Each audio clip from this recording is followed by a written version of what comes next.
It was one of those nights where everything just felt off. My best friend and I were strolling home after catching up with an old buddy we hadn't seen in ages.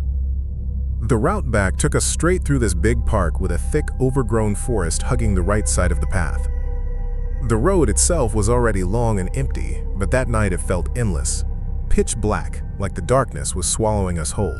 We'd made it about halfway across the park when we suddenly froze. From somewhere in the trees right beside us came this raw, throat-shredding scream. It was a woman's voice, desperate and broken. "Help me! For the love of God, someone please help me!" The sound was so close it raised every hair on my body. We stood there like statues under a street lamp, completely exposed. Whoever, or whatever, was in the woods could see us perfectly. The woman kept repeating the exact same plea, over and over, but the more we listened, the more wrong it felt. The tone, the rhythm, the inflection. It was identical every single time, like a recording stuck on loop. Then, all at once, the screaming multiplied. It wasn't just one voice anymore. Dozens of them overlapped in a horrifying chorus of cries for mercy, each one more frantic than the last. The whole thing felt deeply, sickeningly wrong. The path home suddenly looked a million miles longer. We were both scared shitless. Honestly, we were this close to pissing ourselves. But something kept us rooted in place.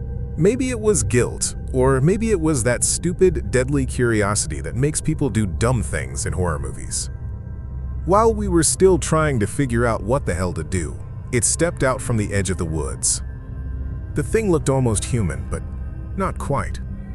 It was unnaturally tall and emaciated, skin stretched tight over bones.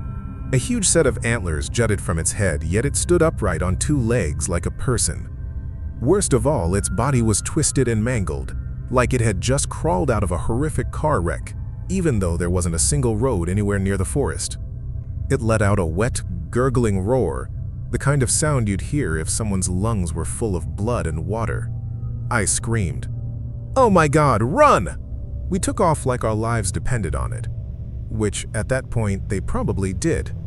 I could hear heavy footsteps crashing through the grass right behind us, and I prayed it wouldn't catch up.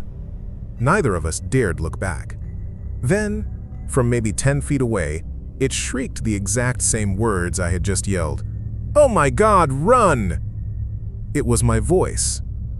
My exact tone, my exact panic, perfectly copied. We finally risked a glance over our shoulders. The creature had gotten closer, still shambling after us on its two back legs in that grotesque, almost human way. But thank God, it was already turning around, crawling back toward the darkness of the trees. Later, we told a few neighbors what happened.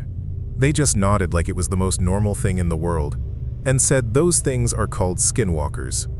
They're known for repeating people's final words, usually desperate cries for help, to lure more victims closer.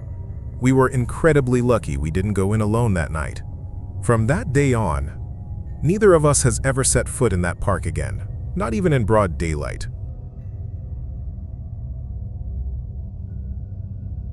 It was one of those camping trips with my childhood best friend, an Aboriginal Australian guy I'd known since we were kids. That night was already pretty late when I crawled out of the tent to take a piss.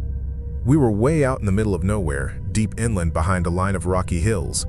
The whole area was covered in tall, dry spear grass that towered over us, so thick you couldn't see more than a few meters in any direction. I'd just finished and was zipping up when I heard my friend calling my name.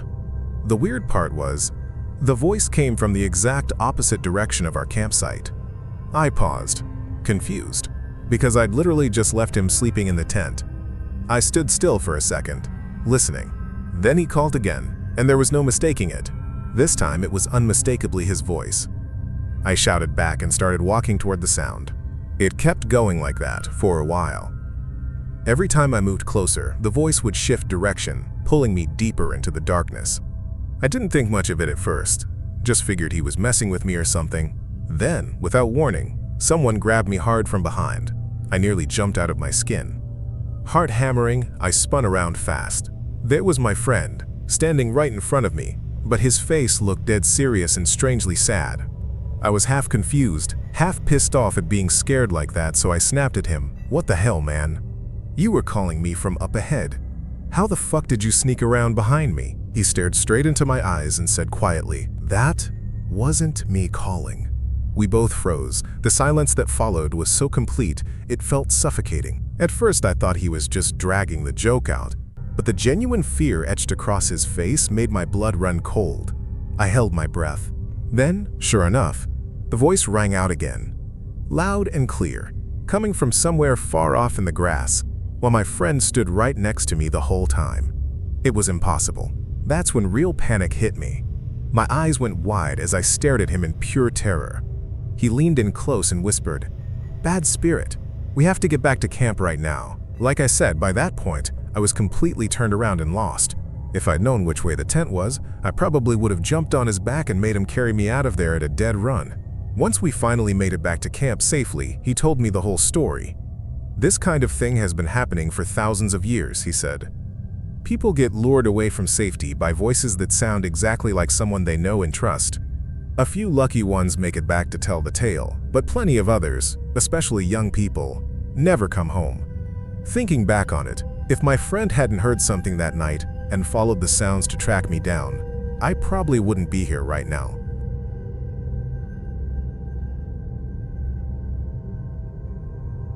My roommate, let's call him Jim, went to high school in a tiny town out in eastern Wyoming. I can't remember the name of the place anymore, but it was one of those forgotten specks on the map that started dying the day the train stopped rolling through.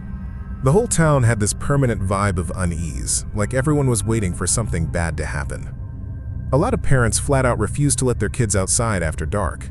Since there wasn't a mall, movie theater, or even a McDonald's for miles in any direction, the teenagers' only real entertainment was getting together and drinking until they couldn't see straight. That was exactly the plan the night this story happened.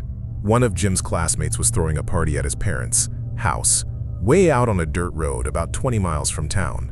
Jim was already kind of sketched out about driving that far in the dark.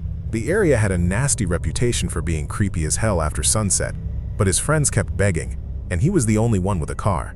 So after enough whining, he piled 5 buddies into his old Buick and they headed out of town.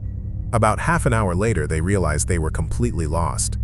There wasn't a single house or another vehicle in sight for miles. They figured they must have taken a wrong turn somewhere, so they decided to turn around and backtrack to the main road. After driving a few miles in reverse, Jim suddenly spotted something big and dark lying dead center in the road ahead. His buddy in the passenger seat saw it at the same time and blurted out, "What the hell is that?" At first, they couldn't tell what they were looking at. As the Buick crept closer, the thing started to look like one enormous pile of matted fur.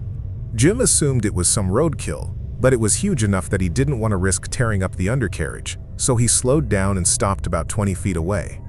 Under the bright headlights, the shape was unmistakable, but none of them could figure out what kind of animal it was. It wasn't moving, so they started arguing about whose turn it was to get out and drag the carcass off to the side.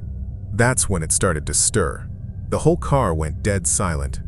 They all just stared as the thing shifted, then suddenly pushed itself upright. Jim always begins this part of the story the same way. I know this sounds completely insane, because even he still doesn't know how to describe what he saw without sounding crazy.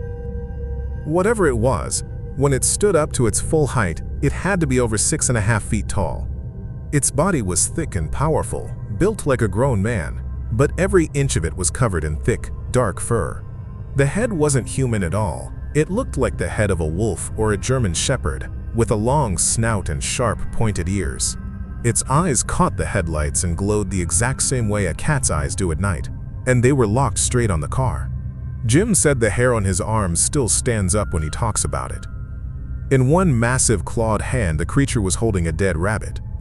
Before anyone could even process what they were seeing, it casually tossed the rabbit aside and took a slow step toward the Buick. That was all it took. Jim slammed the gear shift into reverse, cranked the wheel hard, spun the car around in a cloud of dust, and floored it. They tore out of there like the devil himself was chasing them. Needless to say, nobody made it to the party that night.